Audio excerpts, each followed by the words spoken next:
Innal hamdalillah nahmaduhu wa nasta'inuhu wa nastaghfiruh wa na'udzu billahi min shururi anfusina wa min sayyiati a'malina. Man yahdihillahu fala mudilla lahu wa man yudlil fala hadiya lahu. Asyhadu an la ilaha illallah wa asyhadu anna Muhammadan 'abduhu wa rasuluh. Amma ba'd. Yang dimuliakan Tuan Imam, Tuan Bilal, ahli jawatan kuasa Masjid Tuanku Jaafar, para asatizah, tuan-tuan guru, hadirin hadirat yang dirahmati Allah Subhanahu wa taala sekalian, apa khabar tuan-tuan? Alhamdulillah, alhamdulillahi rabbil alamin.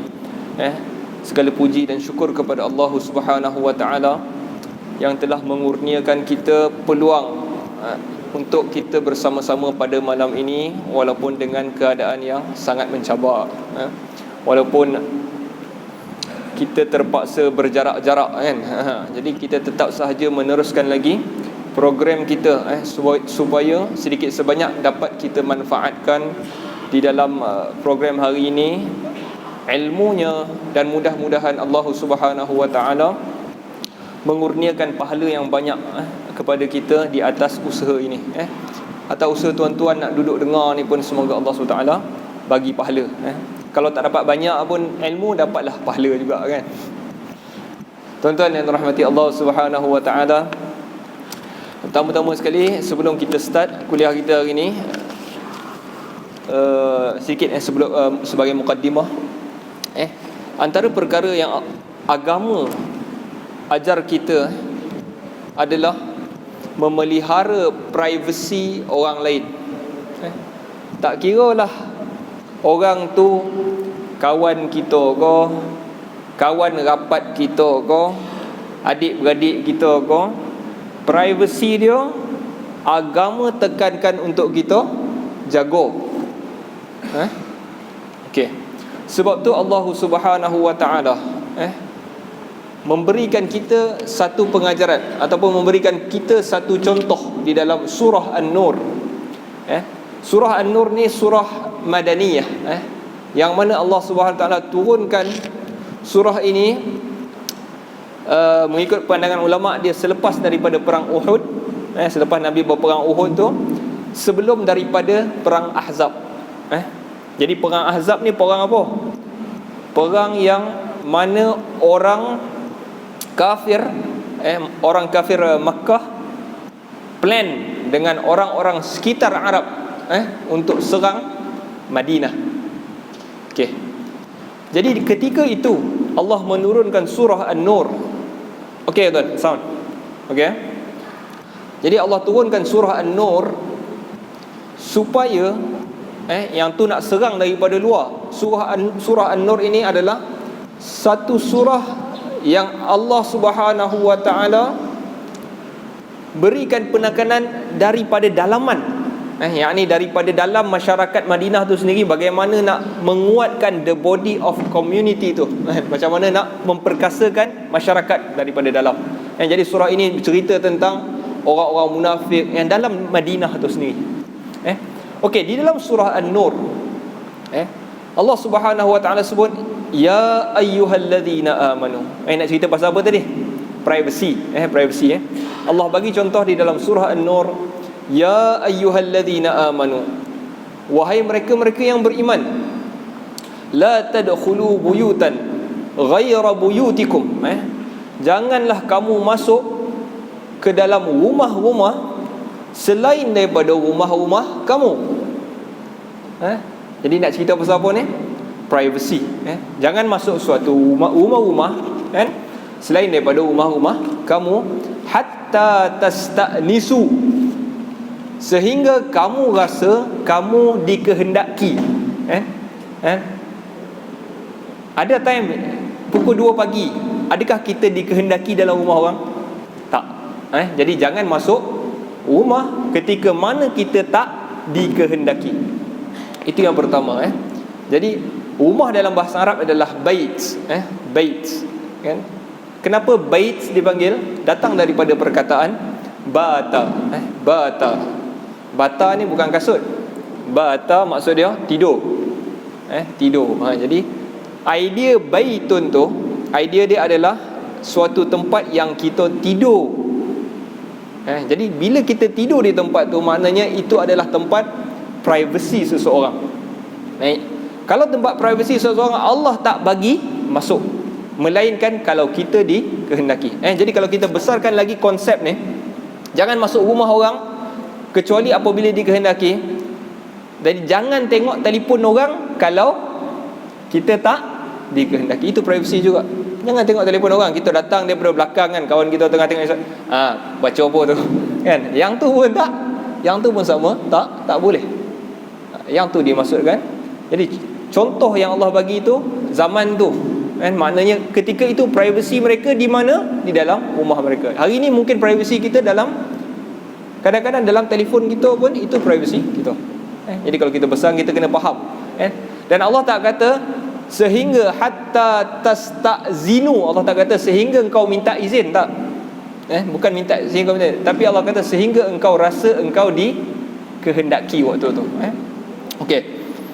Wa tusallimu ala ahliha, dan sehingga engkau memberi salam kepada orang yang berada di dalamnya. Yang ni Allah cerita tentang inilah, bila masuk, jangan masuk rumah sehingga engkau dikehendaki dan sehingga engkau memberi salam kepada rumah orang tu. Ni apabila kita masuk rumah orang, setelah diizinkan masuk, setelah kita diberikan waktunya sesuai masuk, bagi salam. Jadi salam juga di dalam Al-Quran bukan sekadar Assalamualaikum, tetapi lebih daripada tu. Maknanya apa? Maknanya kita ini menjaga salam tu makna dia bagi salam. Tapi salam juga boleh membawa makna orang yang menjaga. Jadi kalau kita masuk rumah orang tu, lepas bagi salam, lepas tu kata, apa buruk nak langsir kau ni? Yang tu tak menjaga. Waktu salimu itu tak menjaga aib tuan rumah, tak menjaga hati tuan rumah. Itu juga tak boleh buat.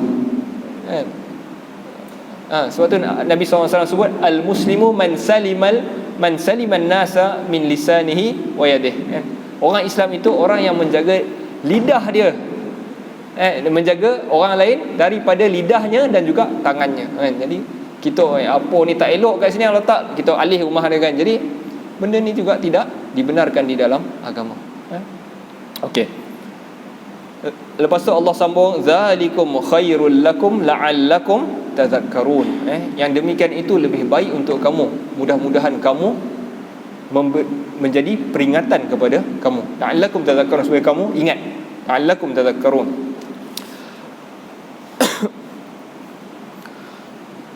Okey, sama sikit ya. Fa illam tajidu fiha ahadan, sekiranya kamu dapati dalam rumah tu tak ada orang. Fa illam tajidu fiha ahadan, kalau kamu tak dapati di dalam rumah tu seorang pun, fala tadkhuluha, jangan masuk, hatta yu'zana lakum, sehingga kamu itu diizinkan. Kita nampak rumah orang, terbuka pintu dia ni, dia bori dan masuk kot. Jangan masuk. Hatta yu'zana lakum, sebab rumah orang adalah privasi orang, aurat dia di situ, aurat keluarga dia di situ. Jadi sama juga yang kita kiaskan tadi dengan apa-apa sahaja benda privasi orang lain. Okey. Wa in qila lakum irji'u farji'u. Yang ni lagi dahsyat. Dan kalau misalnya kita dah diizinkan masuk dalam rumah, kita duduk dekat rumah orang tu kata, balik aku nak tidur kan. Wa in qila lakum irji'u, kalau dia katakan kepada kamu irji'u, balik farji'u, lalu balik. Allah tak kata apalah tuan rumah macam ni kan, halau kita balik, kita kan. Allah tak menyebelahi tetamu, Allah menyebelahi tuan rumah kan. Kalau tuan rumah dah menguap tu tak faham lagi kan, dia tak faham kan. Lepas tu buat tengok jam kau kan, tengok jam, cantik jam kau ni ya. Dia tak faham pula kan. Orang tengok jam tu dah bagi isyarat, dia tak roti-roti nak balik kan. Jadi yang ni juga kita kena jaga kalau kita menjadi tetamu. Farji'u huwa azka lakum, huwa azka lakum, yang ini lebih baik bagi kamu. Azka tu maknanya lebih suci untuk kamu, ia lebih menyucikan diri kamu. wallahu bima ta'maluna alim. Dan Allah dengan apa yang kamu kerjakan dia ketahui. Tuan-tuan yang dirahmati Allah, yang ni sebenarnya ayat ni cerita tentang para sahabat yang datang ke rumah Nabi sebenarnya. Nabi ni tak sampai hati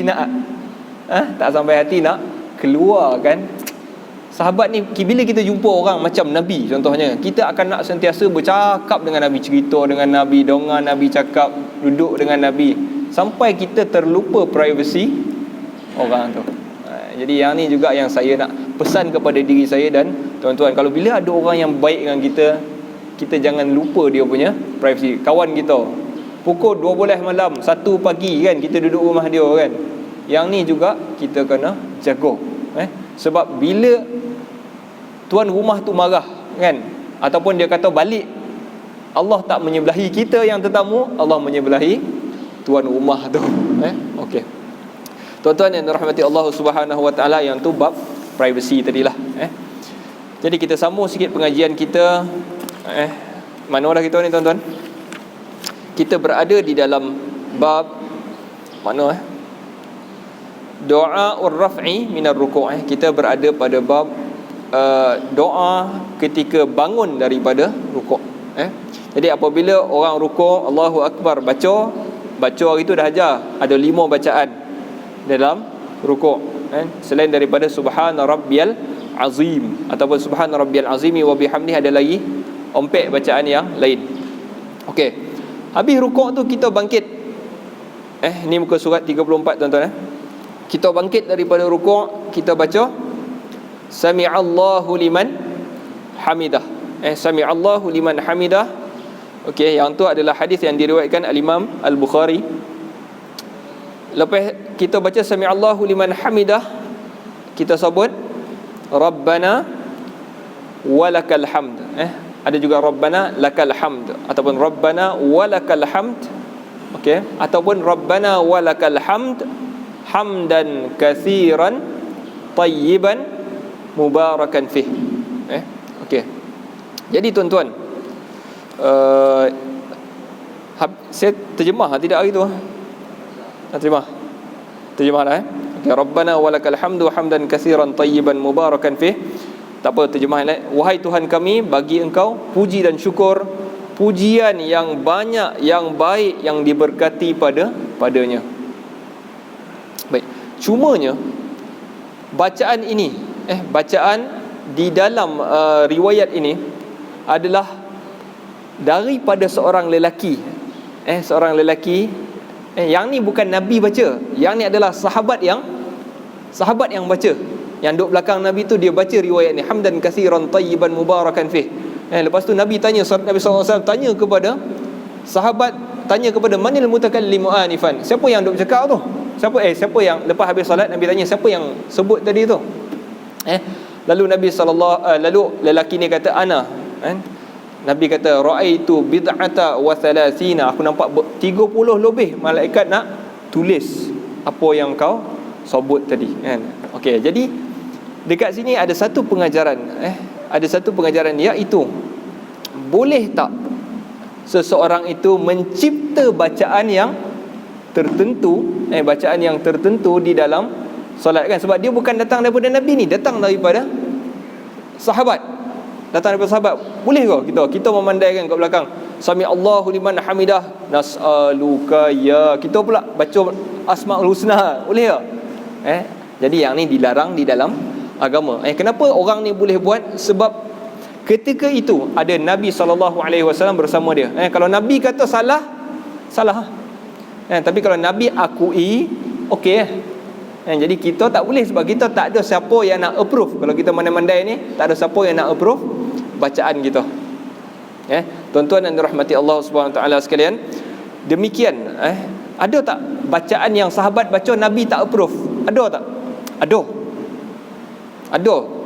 Bukan semua sahabat baca Nabi puji, nampak malaikat tulis bagus kau, tak ada. Ada juga bacaan yang Nabi tak approve.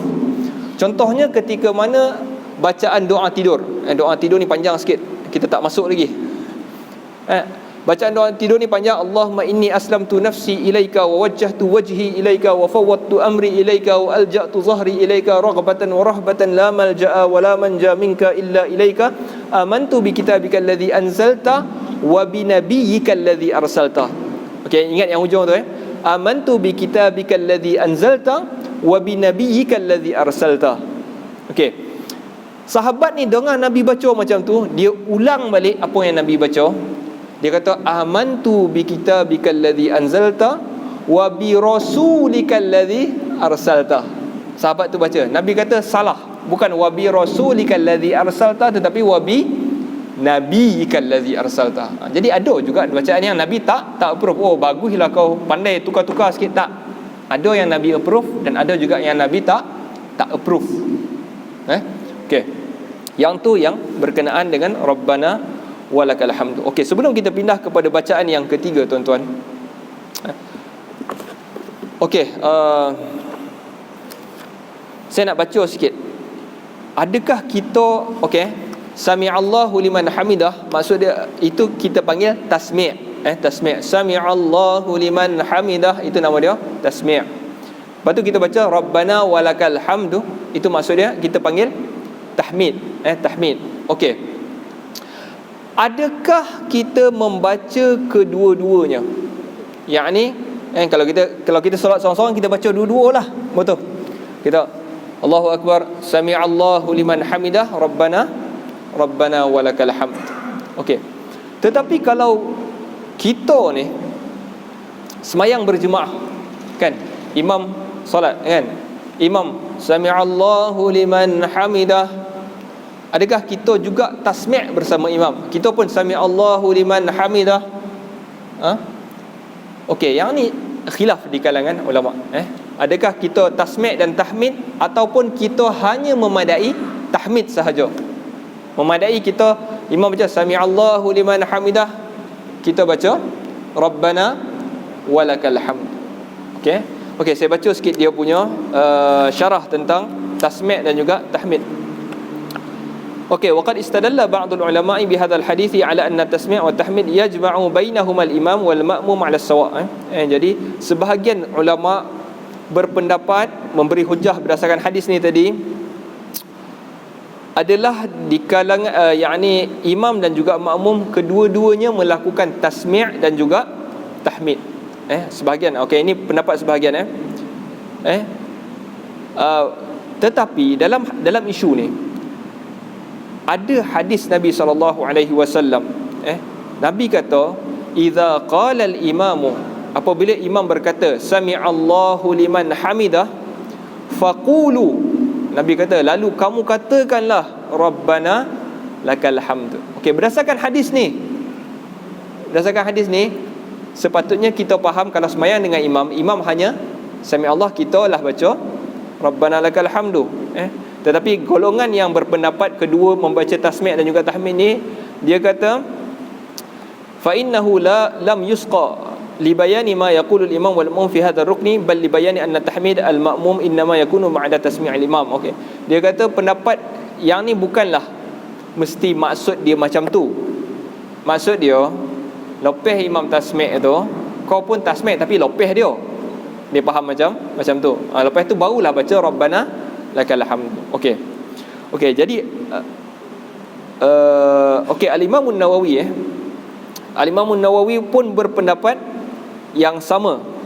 Wa annahu yustahabbu likulli musallin min imamin wa ma'mumin munfarid ay yaqula sami'allahu liman hamida rabbana lakal hamdu wa yajma'u bainahuma fa yakunu qawluhu sami'allahu liman hamida fi hali irtifa'ihi wa qawluhu rabbana lakal hamdu fi hali i'tidalihi liqawlihi sallu kama ra'aytumuni usalli. Okey, jadi Al-Imam An-Nawawi juga berpendapat bahawa kalau kita salat dengan imam, kita baca kedua-duanya. Okey, tetapi penulis kitab ini, syarah kitab ni, Dr. Sa'id Ali bin Wahab Al-Qahtani ni, dia berpendapat yang tepatnya adalah imam Sami'allahu liman hamidah, dan memadai kita kalau sembahyang berjemaah ni kita baca Rabbana walakal hamd. Berdasarkan beberapa hujahnya. Saya bacakan jugalah. Was-sawabu anna al-ma'muma la yajma'u baina at-tasmi' wa at-tahmid. Fa idza qala al-imamu sami'a Allahu liman hamidahu fa innal ma'mum yaqulu rabbana lakal hamdu. لعدم قول المأموم سمع الله لمن حمده فإذا قال قائل ما الجواب عن قوله صلوا كما رأيتموني أصلي قد كان صلى الله عليه وسلم يقول سمع الله لمن حمده فالجواب على هذا سهل وهو أن قوله صلوا كما رأيتموني أصلي عام وأما قوله إذا قال الإمام سمع الله لمن حمده فقولوا ربنا ولك الحمد. Jadi golongan yang mentarjih, syekh yang mentarjihkan pendapat makmum memadai membaca Rabbana walakal hamdu, dia berpegang dengan hadis tadi itu, iaitu apabila imam sebut sami Allahu liman hamidah, Rabbana, kamu katakanlah Rabbana walakal hamdu. Kalau ada orang hujah, Nabi salat sallu kama raaitumuni usalli, salatlah macam mana kamu lihat aku salat, dia kata yang tu ceritanya solat, hadis itu umum sangat, hadis itu terlalu umum. Sedangkan hadis yang tadi itu lebih detail tentang keadaan imam dan juga makmum. Tuan-tuan yang dirahmati Allah SWT sekalian, kita pindahlah kepada bacaan yang seterusnya. Jadi selesai beberapa kisah. Maknanya nak baca dua-dua kau, nak baca salah satu, boleh dua-dua. Saya jelaskan balik ni, boleh dua-dua. Boleh kita baca juga sami Allah sama-sama dengan imam, boleh. Lepas itu sambunglah Rabbana walakal hamdu, boleh ya. Ataupun boleh ya kita Rabbana walakal hamdu. Dan bagi pendapat syekh yang menulis kitab ini, dia berpendapat bahawa yang lebih tepatnya adalah makmum hanya membaca Rabbana walakal hamdu. Tak payah tasmi' sekali dengan imam. Solat seorang-seorang bacalah. Tapi solat berjemaah tak perlu. Baik. Kita sambung dengan bacaan i'tidal yang ketiga. Selain daripada sami Allahu liman hamidah, Rabbana walakal hamd ataupun Rabbana lakal hamd, boleh juga Rabbana walakal hamdu hamdan katsiran tayyiban mubarakan fih. Kita sambung dengan bacaan yang ketiga. Kalau ikut buku ni nombor 3 lah. Tapi kalau ikut kita punya ni, boleh baca Rabbana lakal hamdu, boleh baca Rabbana walakal hamdu, boleh baca Rabbana walakal hamdu hamdan katsiran tayyiban mubarakan fih. Dah 3 dah. Kita nak masuk kepada bacaan yang seterusnya. Apa yang boleh kita baca lagi lepas kita sebut sami Allahu liman hamidah? Kalau ikut buku tu dia bagi tahu kita juga boleh baca mil as-samawat wa mil al-ard wa ma bainahuma wa mil ma syi'ta min syai' ba'd أحق ما أهل الثناء والمجد أحق ما قال العبد كلنا لك العبد اللهم لا مانع لما أعطيت ولا معطي لما منعت ولا ينفع ذا الجد منك الجد. Tuan-tuan, jadi yang ni kita dapat daripada mana? Ada tak Nabi baca benda ni ke kita memandai ni? Nabi ada baca. Hadisnya adalah hadis yang diriwayatkan daripada yang ni hadis riwayat Imam Muslim daripada Abi Sa'id Al-Khudri radhiyallahu anhu qala kana Rasulullah sallallahu alaihi wasallam idza rafa'a ra'sahu min ar-ruku'i qala, apabila Abu Sa'id Al-Khudri riwayatkan apabila Rasulullah sallallahu alaihi wasallam angkat kepalanya daripada rukuk, dia baca Rabbana lakal hamd, mil as-samawat wa mil al-ard wa mil'a ma syi'ta min syai'in ba'd ahla ath-thana'i wal majd ahaqqu ma qala al-'abd kulluna laka 'abd Allahumma la mani'a lima a'taita wa la mu'tiya lima mana'ta wa la yanfa'u dzal jaddi minkal jadd. Baik, yang last tu, bahagian yang terakhir tu, Allahumma la mani'a lima a'taita, itu juga bacaan Nabi selepas solat. Selepas salat, Nabi selepas salat dia baca astaghfirullah astaghfirullah astaghfirullah Allahumma antas salam wa minkas salam tabarakta ya dzal jalali wal ikram Allahumma la mani'a lima a'taita wa la mu'tiya lima mana'ta wa la yanfa'u dzal jaddi minkal jadd. Cuma hanya ada tak Nabi baca dalam salat? Ada. Nabi baca juga dalam salat ketika mana i'tidal.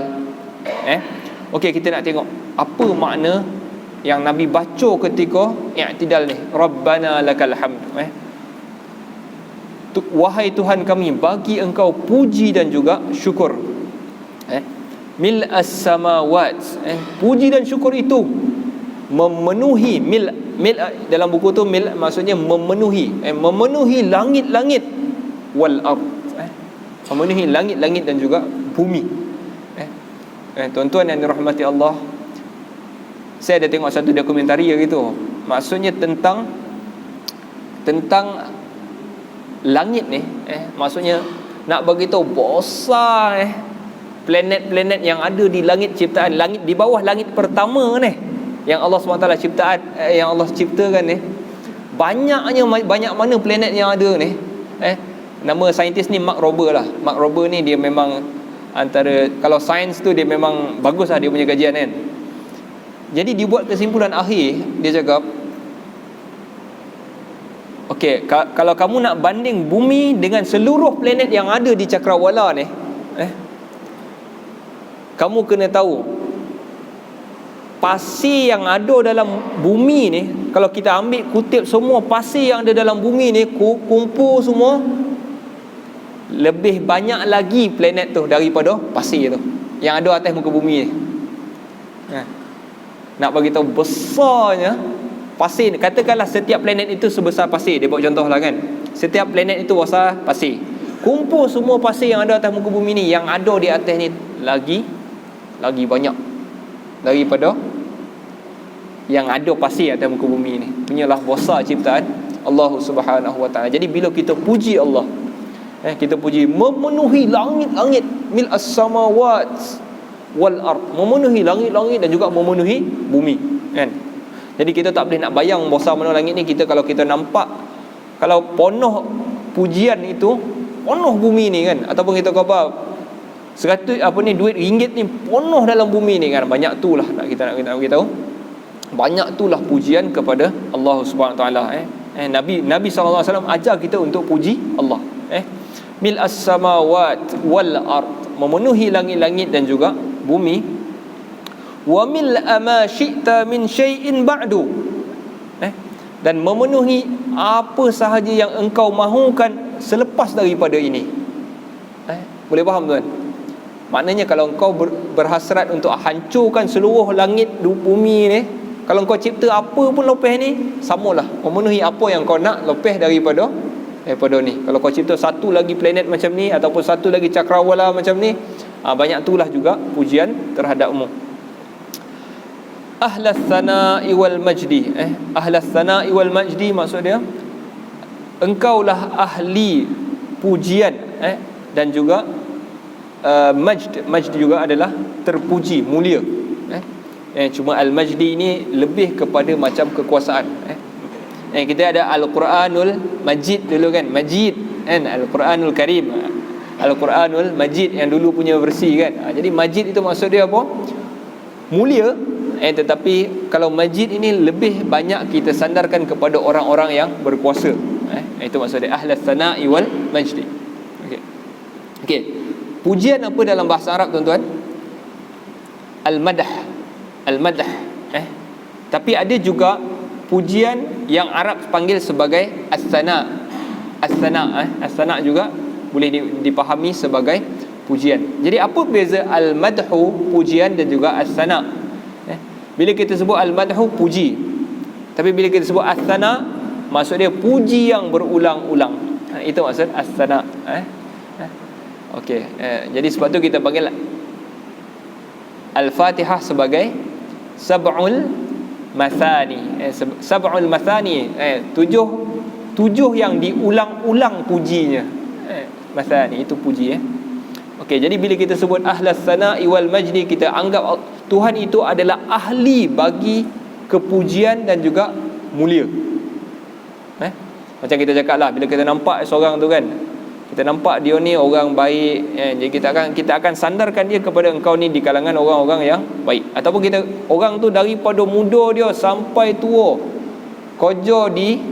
gojo sebagai guru kan. Bila kita nampak, bila kita fikir pasal guru, kita akan nampak dia duduk. Jadi kita akan sandarkan ahlas, kau lah orang kalau bila sebut pasal guru tu, kau lah orang tetapi bila kita sebut orang yang layak untuk dipuji ni, kita terbayang siapa? Allah Subhanahu Wa Taala. Ahlas sana'i wal majd. Ahaqqu ma qala al-'abd. Sama sikit Ahaqqu ma qala al-'abd. Itulah yang selayaknya disebut oleh seorang hamba. Ahaqqu ma qala al-'abd. Seorang hamba selayaknya cakap macam tu. Okey. Wa kulluna laka 'abd. Dan semua kami ini kepada engkau wahai Tuhan abdun. Dan kami ni semua untukmu adalah hamba. Jadi kita ni kena sadar diri kita tuan-tuan, walaupun kita ni orang besar, orang hebat, kita kena sedar satu benda, kesemua kita adalah hamba Allah Subhanahu Wa Taala. Tak ada yang lebih hebat. Kalau perintah Allah tu semua sujud, kita semua sujud. Okey. Allahumma la mani'a lima a'taita. Ya Allah. Allahumma maksud dia ya Allah. La mani'a lima a'taita. Tidak ada yang boleh menghalang. La mani'a lima a'taita. Tidak ada yang boleh menghalang lima a'taita, apa yang telah engkau beri. Jadi apa yang Allah beri kepada seseorang itu, daripada anak dia, beri harta, beri kedudukan kepada dia, ataupun Allah beri benda-benda yang baik untuk dia untuk hari akhirat. Bagus suaranya baca Al-Quran, baik akhlaknya, selalu tolong orang. Itu semua yang Allah beri kepada dia. Kalau Allah beri kepada seseorang itu, tidak ada sesiapa yang boleh menghalang. Allahumma la mani'a lima a'taita. Jadi yang ni juga kita kena faham satu konsep di dalam agama, iaitu kebaikan itu kalau Allah nak beri, tidak ada siapa yang boleh menghalang. Dalam Al-Quran Allah sebut ma yaftahillahu lin-nasi min rahmatin fala mumsika laha. Tidak ada rahmat yang Allah bukakan kepada manusia itu, fala mumsika laha. Tidak ada orang yang boleh nak stop. Kalau Allah nak bagi kebaikan kepada dia, no one will stop. Wa ma yumsik fala mursila lahu min ba'dihi. Kalau dia nak tahan daripada kebaikan seorang tu, tak ada orang yang boleh hantar dekat orang tu. Okey. Allahumma, kita patah balik. Allahumma la mani'a lima a'taita. Ya Allah, tidak ada orang yang boleh menghalang lima a'taita, apa yang telah engkau beri. Yang ni pun sama, wala mu'tiya lima mana'ta. Dan tidak ada yang boleh memberi apa yang engkau halang. Kalau doktor tu nak tolong kita kan, kita ni kadang-kadang bila sakit kita bergantung sama doktor kan. Doktor ni boleh tolong ni, ada pakar saya kena lagi anda kan. Kita pun kan, kalau Allah tak mengizinkan sembuh, tidak juga sembuh kan. Jadi sebab tu kita kena baca benda ni tuan-tuan. Dia menguatkan iman kita. Wala mu'tiya lima mana'ta. Jadi kalau kita hadapi suatu perkara, insya-Allah kita boleh hadapinya dengan tenang. Sebab kita tahu kita dah cuba, dan kalau tak dapat juga, kita tahu konsep ini, wala mu'tiya lima mana'ta. Tidak ada yang boleh beri kepada kita kalau Allah kata no. Tidak ada yang boleh beri. Okey. Dan yang terakhir, wala yanfa'u dzal jaddi minkal jaddu. Dan tidak ada yang, okey, maksud dia apa kat sini? Wala yanfa'u dzal jaddi minkal jaddu. Tidak memberi manfaat orang yang memiliki kelebihan. Al-jaddu itu zal jaddu maksud dia orang yang memiliki kelebihan, kekuasaan. Itu zal jadd. Minkal jaddu. Tidak ada yang tidak memberi manfaat kelebihan itu terhadapmu. Wala yanfa'u zal jaddi minkal jaddu. Orang yang memiliki kelebihan, tidak ada kelebihan di hadapanmu. Itu maksud dia. Tidak ada kelebihan dengan engkau. Maknanya, kalau dia ini orang yang berjawatan hebat, berkedudukan, apa lagi, dia ada segala-gala, ada duit, kesemua itu tidak memberikan apa-apa kelebihan, advantage terhadap dia daripada orang lain. Apa yang memberi advantage? Iman. Itu Pak, maksudnya amal, kebaikan, salat, sedekah, amal, dan juga iman kita yang memberi kelebihan kita terhadap orang lain. Kelebihan kita dalam dunia ni tidak memberi apa-apa advantage. Itu maksud dia. Wala yanfa'u zal jaddi minkal jadd. Kecuali kalau dia ada banyak duit, dia sedekah. Tapi sedekah itulah, bukan duit tu yang boleh advantage dia di hadapan Allah Subhanahu wa taala. Wala yanfa'u zal jaddi minkal jaddu. Saya rasa tuan-tuan pun ada pernah baca ni kan. Pernah dengar kan? Wala yanfa'u zal jaddi minkal jaddu. Okey, jadi kalau kita jumpa ayat ni, itu maksud dia. Apa yang kita ada hari ni, kesihatan kita ko, kekuatan kita ko, muscle kita kuat sikit daripada orang ko, tidak memberi manfaat di hadapan Allah Subhanahu wa taala. Dah masuk kan tu? Dah masuk? Ha? Belum berapa minit? 2 minit. 5 minit. Nak masuk yang seterusnya ke? Okey, kita masukkan sikitlah. Subhanallah. Kita masuk doa sujud sikit. Doa us-sujud. Doa us-sujud. Kita masuk bacaan ketika mana sujud dah habis i'tidal, nak buat apa? Yang ke belakang pula sujud ke depan. Okey, apa nak baca masa sujud? Jadi di dalam kitab ini menyatakan bacaan sujud yang pertama ialah subhana rabbiyal a'la. Okey, daripada hadis mana diambil ni? Daripada Huzaifah bin Al-Yaman radhiyallahu anhu annahu shalla ma'a Rasulillah sallallahu alaihi wasallam fa kana yaqulu fi ruku'ihi subhana rabbiyal azim wa fi sujudihi subhana rabbiyal a'la wa ma marra bi ayati rahmatin illa waqafa 'indaha fasa'ala wa la bi ayati 'adabin illa waqafa 'indaha fata'awwadh. Huzaifah bin Al-Yaman radhiyallahu anhu meriwayatkan bahawa dia bersalat bersama Rasulullah sallallahu alaihi wasallam, fa kana yaqulu fi ruku'ihi, dan Rasulullah apabila rukuk dia baca subhana rabbiyal azim. Yang ni bukan setiap solat. Maknanya ada solat yang dia baca yang ni, ada solat dia baca ni. Okey, yang ni salah satu dalam solat dia. Ketika solat tu dia baca subhana rabbiyal azim. Ketika rukuk tu dia baca subhana rabbiyal azim. Dan ketika mana sujud, Huzaifah kata Nabi baca subhana rabbiyal a'la. Jadi dan kemungkinan okey, kita habiskan hadis tadi, wa ma marra bi ayati rahmatin illa waqafa 'indaha. Okey, dan dia tidak lalu kepada satu ayat rahmat kan. Ketika maksudnya Allah dia baca ayat al-Quran ketika solat tu, Allah ceritakan tentang syurga. Tidak Nabi lalu ayat itu, melainkan Nabi akan stop dan Nabi akan minta Allah maj'alni, Allah ya Allah jadikan aku di kalangannya. Nabi akan minta dalam solat dia. Wala bi ayati adzabin illa waqafa 'indaha fata'awwadh. Dan tidak dia lalu pada ayat cerita tentang azab kecuali dia berhenti dan dia akan minta Allah lindung. Okey. Kita nak patah balik ke dalam bacaan sujud. Subhana rabbiyal a'la. Mana datang bacaan ni? Jadi kemungkinan besar datang daripada sabbihisma rabbikal a'la. Sebab Nabi pun pernah kata ij'aluhu fi sujudikum, jadikan ia bacaan di dalam sujud kamu. Jadi Nabi ambil ayat al-Quran, Nabi gunakan dia di dalam sujud. Subhana rabbiyal a'la. Dan diriwayatkan juga daripada Nabi sallallahu alaihi wasallam, apabila Nabi baca sabbihisma rabbikal a'la, surah al-a'la tu, Nabi akan stop dan Nabi akan baca subhana rabbiyal a'la. Sebab itu perintah kan. Sabbihisma rabbikal a'la, bertasbihlah dengan nama Tuhan kamu yang al-a'la, yang paling tinggi. Bila disuruh je Nabi ni, Nabi berhenti dan Nabi subhana rabbiyal a'la. Subhana rabbiyal a'la. Okey. Tapi yang ni bila kita solat seorang-seorang lah.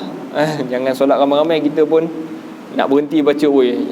Jadi dia macam ni jugalah tuan-tuan. Ada tompek tu ketika khutbah Jumaat. Khutbah Jumaat ni kena diam sebenarnya kan. Jadi Bilal ni bila khatib baca innallaha wa malaikatahu shalluna 'alan nabi ya ayyuhallazina amanu sallu 'alaihi wa sallimu taslima kan. Khatib kan baca sallu 'alaihi, itu arahan tu, sallu, selawatlah kepada Nabi, sallu 'alaihi wa sallimu taslima, dan berilah salam taslima.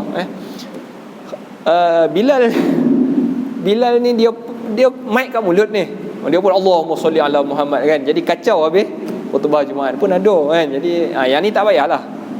duduk, janganlah nak selawat-selawatlah seorang-seorang, janganlah sampai kacau khutbah. Dia pakai mic, khatib pun pakai mic, jadi dua-dua pun dengar kan, jadi tak boleh.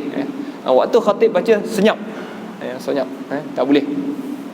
Okey, nak cerita apa tadi? Subhana rabbiyal a'la. Okey, jadi dalam buku tu dia tulis salasa marrat. Salasa marrat maksud dia tiga kali. Yang ni juga sama seperti mana yang kita katakan, bukan boleh tak baca sekali? Boleh, tak masalah, boleh baca sekali. Tetapi berdasarkan hadis-hadis yang menunjukkan paling, maksud 3 kali ni adalah paling sikit 3 kali. Paling sikit 3 kali. Sebaiknya lah. Demikian lebih dekat dengan sunnah. Kalau tak baca pun sah kan. Tetapi kalau kita ni solat ikut dan kita tak ikut Nabi, macam mana kan? Apa tujuan kita solat sebenarnya? Nak dapat pahala ke, ataupun saja nak melepaskan batuk di tangga? Wallahu ta'ala alam. Jadi kita sambung lagi bacaan-bacaan yang seterusnya di dalam pada minggu-minggu yang hadapan. Nasallallahu ta'ala yanfa'ana bima sami'na wa yaj'alana hudatan muhtadin. Sallallahu ala sayyidina Muhammad wa ala alihi wa sahbihi wa sallama walhamdulillahi rabbil alamin.